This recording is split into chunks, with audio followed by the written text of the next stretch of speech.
सुंदरबन नाम के एक गांव में चुटकी नाम की एक गाय अपनी सासू माँ टुनटुन गाय और पति कालिया बैल के साथ रहती है। वैसे तो चुटकी का पति कालिया उसका बहुत ख्याल रखता है, लेकिन चुटकी को दिक्कत उसकी सासू माँ से है, जो हमेशा दो दो बातें करके सबको परेशान करती रहती है। तुम्हारी सासू माँ ने तुम्हारा ही नाम कहकर लिया था, इसलिए मैं तुम्हें पूछ रही हूँ चुटकी। सासू माँ, आप ये क्या करती रहती हो? तभी टुनटुन गाय पीछे से आकर हमेशा की तरह बात को घुमाने की कोशिश करती है और बड़ी सफाई से कहती है कि उसने गलत सुना या गलत समझा था।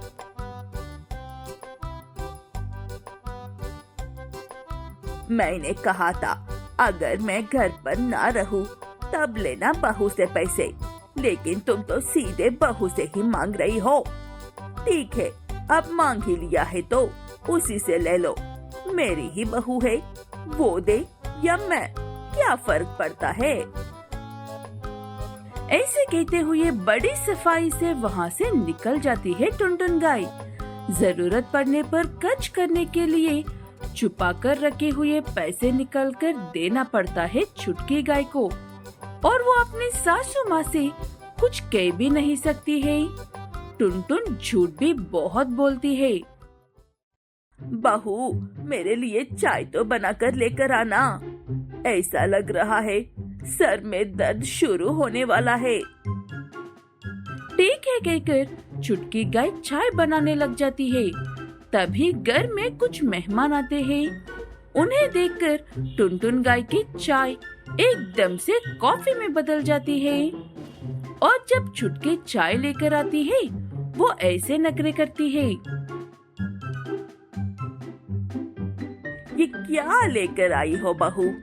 तुम्हें पता है ना मैं चाय नहीं पीती हूँ। जाओ मेरे लिए जाकर कॉफी लेकर आओ। पता नहीं आजकल इसका ध्यान कहाँ रहता है। बहुत ही अजीब गाँव से है बेचारी। अपनी सासू माँ की बातें सुनकर चुटकी गाय का खून लावा बन रहा था, लेकिन मेहमानों के सामने कोई तमाशा ना हो इसलिए चुप रहती है। लेकिन रात होने के बाद अपने पति के सामने सारी भड़ास निकाल देती है। क्या बात है चुटकी, तुम आज कुछ ज्यादा ही परेशान नजर लग रही हो। क्या फिर से माँ ने कुछ किया है? माँ जी अपनी दो मुंह की बातों से मेरा जीना हराम कर रही है। किसी के भी सामने कुछ भी कह देती है, और जब सब सामने होते हैं तब कुछ और ही कहते। मैं उनके लिए एक बार में दो दो काम करके और लोगों के सामने बेइज्जत होकर थक गई हूँ। ऐसे कहते हुए चुटकी गाय बिना कुछ खाए ही रोते हुए सो जाती है। कालिया भी उसे कुछ नहीं कह पाता है, लेकिन सुबह उठकर माँ से बात करेगा कहकर सो जाता है। लगभग सुबह होने ही वाली थी, तभी चुटकी को ये ख्वाब आती है कि उसकी सासू माँ की दो चेहरे हैं। अगले दिन सुबह कालिया बैल अपनी माँ से बात करने के लिए जाता है, लेकिन वहाँ पर उसकी हालत देखकर डर कर चुटकी को आवाज देकर बुलाता है और एक बार उसकी माँ को देखने को कहता है। ये क्या हो गया है सासू माँ आपको? कहते हैं सुबह के सपने सच होते हैं। कहीं ये मेरे सपने की वजह से ही तो नहीं हुआ है ना? अच्छा, तो बहू मेरे बारे में ऐसे सपने देखती है। देख रहा है ना बेटा, मैंने तुझसे कहा था कि तू गलत लड़की से शादी कर रहा है। अब देख उसकी वजह से ये क्या हाल हो गया है मेरा। टुनटुन गाय ऐसा कहकर वो दुखी है कहकर बताना चाह रही थी, लेकिन अंदर से उसे बहुत खुशी हो रही थी। चुटकी और कालिया एक पल के लिए आपस में उलझते ही टुनटुन घर में से गायब हो जाती है। वो देखकर घबराए हुए कालिया और चुटकी गांव में उसे ढूंढने के लिए जाते हैं। हाँ, मैं ही वो देवी हूँ। छू लो मेरा पैर और हो जाओ जिंदगी में कामयाब, और जल्दी से मेरे लिए एक पवित्र घर बना दो। कब तक ऐसे घूमती रहूंगी। वो देखकर खालिया को समझ में आता है कि क्यों उसकी पत्नी हर रोज उदास और थकी हुई रहती है। टुनटुन गांव वालों को उसके लिए एक प्रार्थना घर बनाने को कह रहे थे। खालिया को वो सब बिल्कुल भी सही नहीं लगता है। चुटकी, तुम्हें पक्का यकीन है ना, ये सब तुम्हारे सपने की वजह से ही हो रहा है? अगर ऐसा है तो तुम्हें फिर से एक सपना देखना होगा। माँ तो गांव वालों के जज्बातों के साथ बहुत गलत तरह से खेल रही है। लग तो यही रहा है। मैं एक बार उन्हें पहले जैसा करने वाला सपना देखने की कोशिश करती हूँ। ऐसे चुटकी गाय दिन रात सोकर एक सपना देखने की कोशिश करती है, लेकिन उससे हो नहीं रहा था। टुनटुन के लिए एक बढ़िया सा प्रार्थना घर भी बन गया था। वो सब परेशानियाँ चुटकी बर्दाश्त नहीं कर पाती है और पहले की तरह गुस्सा होकर एक सपना देखती है।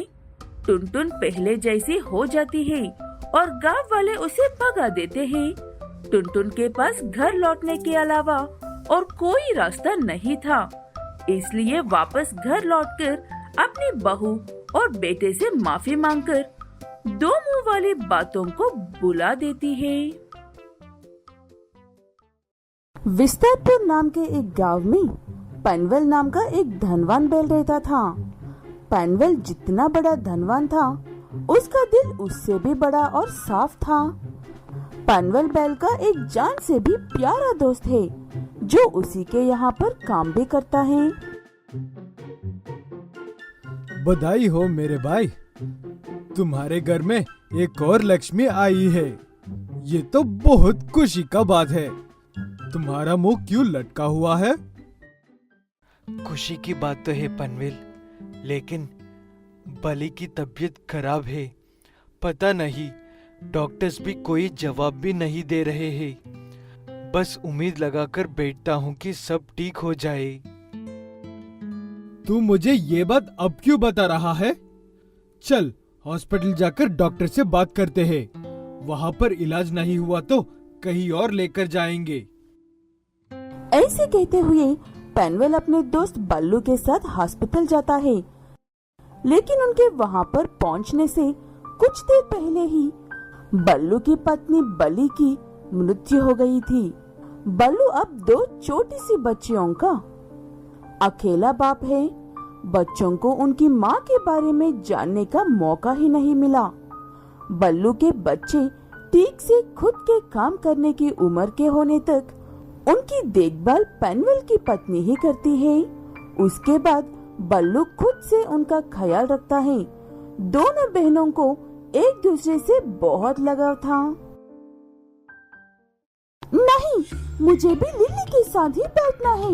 मुझे नहीं पता, आप टीचर से बात करो पिताजी। ऐसा नहीं हो सकता है बेटा, लिली तुमसे बड़ी है, इसीलिए तुमसे एक क्लास आगे है।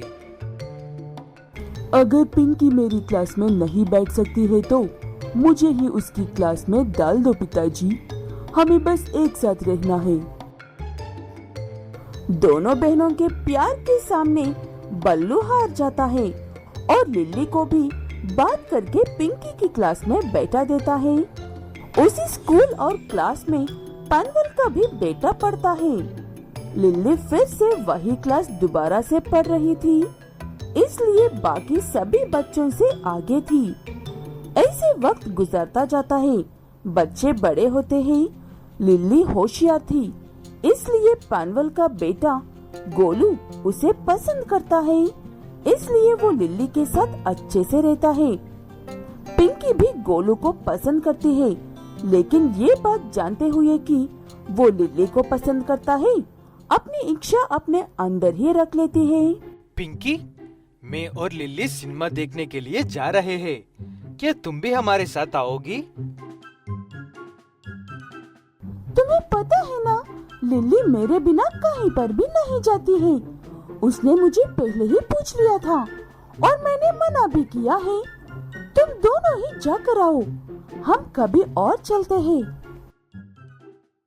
पिंकी उसे ऐसे कह तो देती है, लेकिन उसे अपनी बहन पर पहली बार बहुत ज्यादा गुस्सा आता है, क्योंकि लिल्ली ने उसे सिनेमा देखने के लिए जाने के बारे में कुछ भी नहीं बताया था। लिल्ली ने ऐसा क्यों किया? मुझे बिल्कुल भी अच्छा नहीं लग रहा है। उसे मुझे बताना चाहिए था ना। सिनेमा देखकर आने के बाद गोलू अपने पिता पेनवल से शादी की बात करता है। गोलू पेनवल से सबसे अच्छे दोस्त की बेटी से शादी करना चाहता है। ये बात जानकर वो बहुत खुश होता है। ये तो बहुत अच्छी बात कही है बेटा तुमने। मैं आज ही बल्लू से तुम दोनों की शादी की बात करता हूँ। पेनवल बल्लू से बात करता है। दोनों शादी की एक अच्छी तारीख तय कर लेते हैं। उस दिन बल्लू के घर में शादी की ही बातें होती है। लिल्ली और बल्लू बहुत खुश थे। पिंकी खुश ना होकर भी खुश होने का नाटक कर रही थी। ऐसे वक्त गुजरता जाता है और शादी के दिन कम होते जाते हैं और पिंकी की ईर्ष्या भी बढ़ती जाती है। इसी ईर्ष्या के चक्कर में पिंकी कुछ गलत करने के बारे में सोचती है। अब ये बहन मेरी पहले वाली बहन नहीं रही।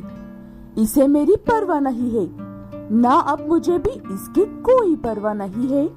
शादी तो होगी, लेकिन लिल्ली की नहीं, ये पिंकी की।